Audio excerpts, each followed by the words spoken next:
નમસ્કાર, આપ જોઈ રહ્યા છો નેશન પ્લસ ન્યૂઝ. હું છું આપની સાથે હેતલ ભગત. તિલકવાડાના વડિયા ટેકરા ગામે ઘર નજીક બાંધેલો 1 વર્ષના બકરાને દીપડાએ શિકાર બનાવ્યો હતો. તિલકવાડા તાલુકામાં દીપડાઓએ છેલ્લા કેટલાય સમયથી વિવિધ વિસ્તારોમાં પશુઓને શિકાર બનાવી રહ્યા હોવાની ઘટના સામે આવી રહી છે. તિલકવાડાના વડિયા ટેકરા ગામે આમલી ફળિયા વિસ્તારમાં એક બકરાને દીપડાએ શિકાર બનાવ્યો હતો. ઝાકીર હુસેન, જે ખેતી અને પશુપાલન કરીને પોતાનું ગુજરાન ચલાવે છે, તેમણે બકરો પોતાના ઘર નજીક બાંધ્યો હતો, જ્યાં વહેલી સવારે દીપડાના હુમલામાં આ બકરો સ્વાહા થઈ ગયો હતો. ત્યારે વન વિભાગ દ્વારા વહેલી તકે પાંજરા મૂકીને આ દીપડાને પકડવામાં આવે એવી પણ લોક માંગ ઉઠી છે. ગામ વડિયા ટેકરા ગામ છે અમારું, અને અમારું એકલું જ ઘર છે, અને અમારા દીપડાનું રોજ જ ત્રાસ છે, રોજ જ આવે છે અમારા તઈ.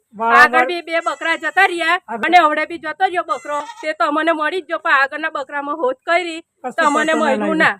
અમારું એકલું જ ઘર છે ને, અહીંથી તો ગામ બહુ દૂર છે, વિનંતી છે અને પિંજરો મૂકવાની વિનંતી છે તમને. અમારે આ રોજ અમારે તો જાજરૂ બી નહીં, અમારે તો પેશાબ પાણી જવું હોય તે બી અમને બીક લાગે એવું છે અમારે. એક કાનમાં ઘર છે, હા, એક કાનમાં ઘર છે અમારું. બહુ ત્રાસ છે મારે તો. વાળામાં જંગલ વિસ્તાર છે અમારે, જંગલ જેવું. અમારે એટલે અમને પિંજરો મૂક્યો તો બહુ સારી વાત છે. મારા બીજું ત્રીજું બકરું અમારું જતું રહ્યું.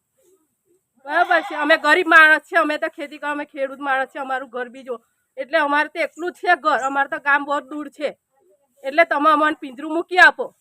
બરાબર છે. દીપડો છે ને અમને રોજ જ આપદા પાડે છે. અમે રાતે ઊંઘીએ, હવે કામવાળા માણસ આખી રાત અમે ઊંઘીએ નહીં ને સાચવીએ. અમારા બકરાને બધા હુના છે અહીં આગળ, તમે પિંજરું મૂકી આપો.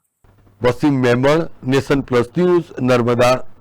સમાચારોના સતત અપડેટ મેળવવા માટે અમારી નેશન પ્લસ ન્યૂઝની યુટ્યુબ ચેનલને સબસ્ક્રાઇબ કરો, બેલ આઇકન દબાવો અને જોડાયેલા રહો ફેસબુક, ઇન્સ્ટાગ્રામ અને ટ્વિટર પર.